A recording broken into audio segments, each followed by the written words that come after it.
bien, 2-1. On va parler rapidement juste du match contre l'Angleterre, mais en fait, moi, ce qui m'a plu, parce qu'on en avait parlé un tout petit peu la semaine dernière, David, tu sais, de notamment des choix de Bonadei sur, bref, en faisant ce groupe, etc. Et j'ai adoré comment dire,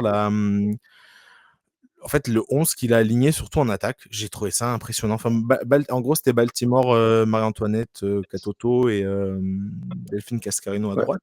Je crois que l'équipe de France féminine, là, sur ces matchs de prépa et sur ce match-là, reste sur 9 victoires C'est d'affilée, ça, quelque chose comme ça. exactement, C'est c'est une ça. belle série là qui nous fait C'est Bonadei. c'est exactement ça. Et du coup, bref, je disais juste ça sur le trio d'attaque. Du coup, les trois ont été décisifs. Euh, Notamment, du coup, Cascarino, ça faisait un moment que je l'avais pas revu à ce niveau-là, pour le coup, chez les Bleus, je trouve. Je trouve que là, elle a été vraiment en jambes. Elle a vraiment été percutante sur son côté droit. Mais encore une fois, on a souvent parlé de la défense. En tout cas, la semaine dernière, on a fait de la défense de l'équipe d'Angleterre. Mais franchement, c'est une très bonne gardienne, Hempt, donc c'est très bonne gardienne d'Arsenal. Franchement, le résultat, il est vraiment flatteur pour l'Angleterre. Et donc là, a perdu, ça aurait pu se terminer sur du 4. Enfin, il aurait pu avoir 4-0 à la fin du match. Il n'y aurait eu aucun problème niveau domination et occasion pour l'équipe de France. Aucun problème. Et encore une fois, et en plus, ce que j'ai adoré aussi, juste comme ça, je terminerai là-dessus, avant de vous donner la parole pour notamment le match face au pays de Galles qui arrive. Euh, c'est l'utilisation en sortie de banc, notamment de Diani, qui est une star, qui reste une star des Bleus. Enfin, ça reste l'une des meilleures joueuses françaises actuellement. Et qui, bref, on n'aurait pas du tout dit qu'elle était dégoûtée de commencer sur le banc. En fait, bien au contraire, elle est rentrée et elle a apporté plein de, bref, comment dire, plein de bonnes choses en attaque. Elle a apporté du sang frais, du vrai sang frais. Enfin bref, elle a tout donné. Et cet état d'esprit, moi j'ai adoré. Donc du coup, bref, j'avais juste envie de le souligner là rapidement. Pareil pour Malar, hein, bien sûr, un peu pareil. Mais bref, voilà, je trouve que c'est pas le même pédigré de base que Diani. Franchement, qu'on voit comme une star, qu'elle a souvent été titulaire, notamment, bref, aux dernières compétitions, c'était elle la titulaire à droite. Euh, et en fait, là, aucun problème pour sortir du banc. Et là, comment dire, cet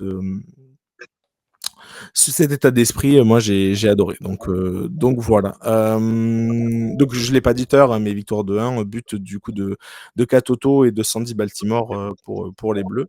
Réduction du score de Walsh à la 87e minute. Mais franchement, l'équipe de France a été devant enfin devant, en tout cas, bien plus dominante. Après une belle entrée des Anglaises, on va dire 10-20 minutes qui étaient pour les Anglaises. La France, après, a pris la mesure du match et était largement dominante et menée largement au score. Et enfin, et bien, je veux dire, menée bien au score jusqu'à la 80e, 75e minute. Et après, l'équipe de France a tenté, enfin, l'équipe d'Angleterre a tenté de réagir, mais ça a été un peu tard. Et puis même, elles n'avaient pas cette explosivité-là devant, bref, ou en tout cas, on les voit souvent plus évoluer en contre-attaque, l'équipe d'Angleterre, et là, c'était plus compliqué. L'équipe de France a très très bien défendu, malgré aussi l'absence de Mbok, qui est encore un peu limite physiquement. Donc l'équipe de France, son deuxième match, enfin, va jouer son deuxième match contre le Pays de Galles. Donc, j'ai l'impression quand même que enfin, pas l'impression, mais évidemment, c'est encore plus à leur portée. David, ouais, avant match, enfin, bref, tes premières, tes remarques sur ce match-là et surtout un petit pronom Ah pour bah, le il y a une deuxième match. différence de niveau énorme avec le Pays de Galles. C'est une petite nation du football féminin. Donc là, la France, qui fait partie des favoris pour gagner cet Euro, va normalement gagner très facilement ce match. Peut-être même que Bonadei va faire tourner. Je ne sais pas Mhm. s'il y a déjà des compos probables qui sont sortis, mais peut-être même qu'il va faire tourner un peu parce que là, c'est vraiment un match très facile pour cette équipe de France-là. Je vais Normalement, ça regarder. doit, ça doit, ça doit être du 4-5-0 hein, en différence de niveau, je pense. On pronostique que ça va être dans ces eaux-là. Ok. Euh, Juste pour en parler rapidement, mais le Pays de Galles a perdu son premier match 3-0, si je ne me trompe pas. Alors, j'ai pas envie de dire de bêtises, mais je crois que c'est ça. Ils ont perdu 3-0 contre le Pays-Bas. Je ne pas dire de bêtises, mais je crois que c'est ça. Hop, au féminin, on est là. Tac, tac, tac, tac, tac, désolé. Mais oui, il me semble bien que c'est ça, ouais, c'est ça, 3-0. Ils ont perdu 3-0 contre les Pays-Bas. Euh, La France donc jouait très gros évidemment au début parce qu'on le savait, hein, c'était le groupe de la mort, pareil, on en avait parlé. Tu avais l'Angleterre, tu avais le Pays-Bas dans ta poule. Tu fais largement le boulot contre l'Angleterre. Franchement, on a l'impression que le plus gros est derrière soi. Mais il faut pas non plus tomber dans ce piège-là, justement, Nico, de se dire. Non, parce que l'Angleterre restait quand même la favorite du groupe. Les Pays-Bas, nous, on est 10e au classement FIFA, les Pays-Bas sont 11e. Donc, je pense que ça peut se jouer sur troisième match, hein, la qualification pour le tour suivant. Donc, je pense que déjà, avoir battu l'Angleterre, c'est peut-être le plus gros qui est fait. Mais à valider lors du deuxième match contre le Pays de Galles. Parce que si elles ont battu l'Angleterre, mais que derrière elles font match nul ou qu'elles perdent contre le Pays de Galles, ce serait une grosse contre-performance. Il faut rappeler que le Pays de Galles est 30e nation mondiale, donc c'est largement à la portée des Bleus. Donc c'est aux Françaises de valider cette première victoire. Et pour moi, la victoire est impérative pour peut-être quasiment assurer la qualification, à voir ce que fera l'Angleterre. Parce que si l'Angleterre ne fait que match nul contre les Pays-Bas, on est déjà à l'abri de l'Angleterre et du Pays de Galles et on est déjà qualifié pour le tour suivant. Donc ce serait tout bénéfique. Donc elles ont tout intérêt à gagner. Après, faire tourner, oui, mais peut-être pas. Enfin, moi, je ne ferais pas tourner complètement parce qu'il faut quand même assurer ce match et assurer quand même la gagne, même si je pense qu'elles ont l'effectif même en faisant tourner. Mais faut essayer de rester sérieux un maximum pour valider cette première victoire qui était très difficile contre l'Angleterre et après cette grosse prestation, arriver à valider cette victoire par une deuxième victoire et peut-être la qualification. Pour les compos probables, là, David, tu les as demandé tout à l'heure, mais il n'y a pas de gros changements. Enfin, il y en a quelques-uns, mais c'est notamment en attaque. Du coup, Malard est pressenti pour jouer à la place de Cascarino.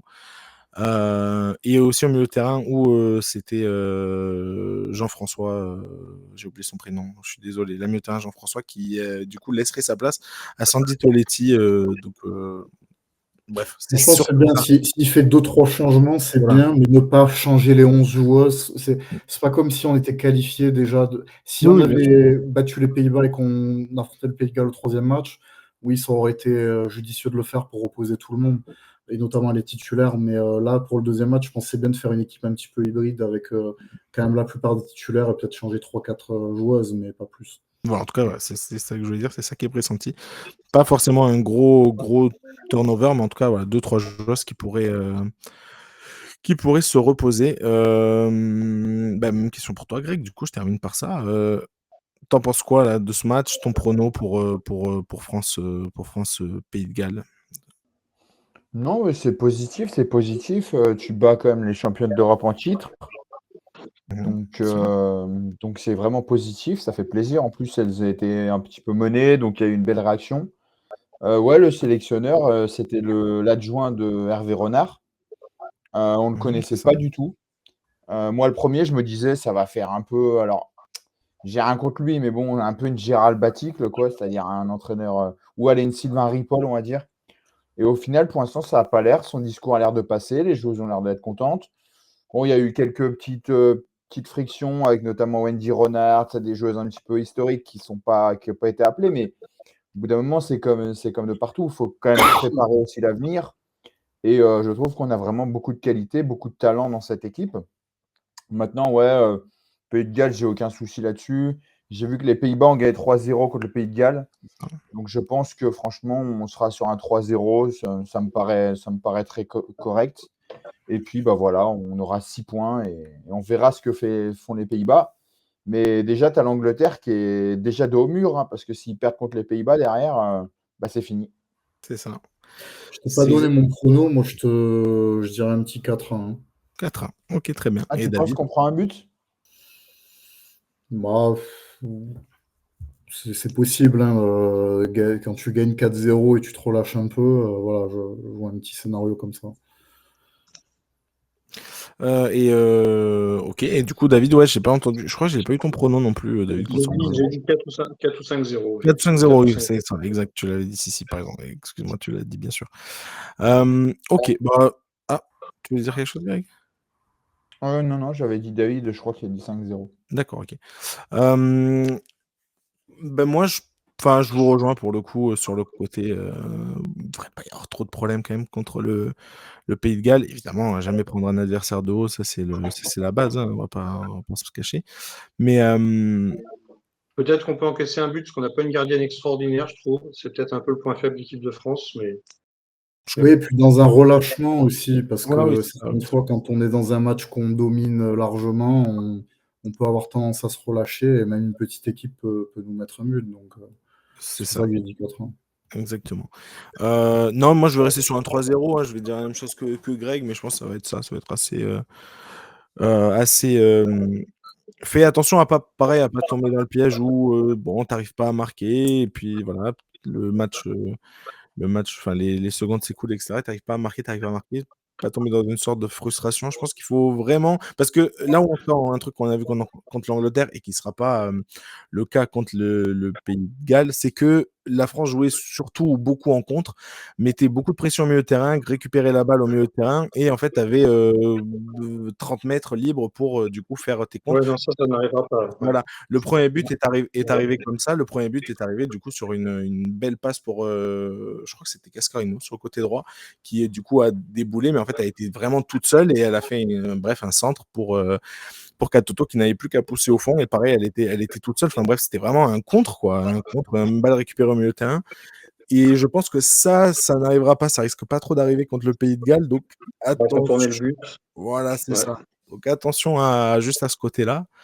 Mais surtout quand je l'ai dit, je crois que je l'avais dit la semaine dernière, mais Bonadei s'est présenté comme ça. C'est un coach qui adore aller de l'avant, qui joue beaucoup comment dire, enfin, en gros, bref, c'est droit devant, hein, c'est vraiment tout vers l'avant, pas tant de possession que ça. C'est vraiment, bref, ce jeu-là. Jeu très Mais bon, direct. néanmoins, je Je pense suis pas d'accord. que le Pays de Galles ait moyen de défendre contre l'équipe de France, même en attaque placée. Enfin, ça C'est là où devrait j'allais. passer C'est là où très j'allais en venir. facilement.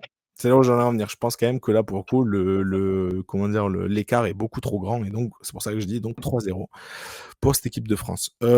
Ok, très bien. Bah écoutez, on va juste faire la Et partie. puis, juste une dernière chose, Vas-y, Ruben, vas-y. important le goal average, parce que dans cette poule, ça ressemble tout simplement ça peut être un 6-6-0, hein, au niveau parce que l'Angleterre peut gagner les 2 derniers matchs, logiquement. Enfin, ils n'ont pas le choix, ils sont dos au mur. Les Pays-Bas peuvent gagner la France ou même l'Angleterre. Donc, ça se trouve, ça va se jouer à. C'est quelle poule? C'est la poule du PSG, je crois, non? Où il y avait eu 3 équipes à 6 points, Oui, il me semble. tout à fait. Donc, tu Ouais. vois, ça peut être assez.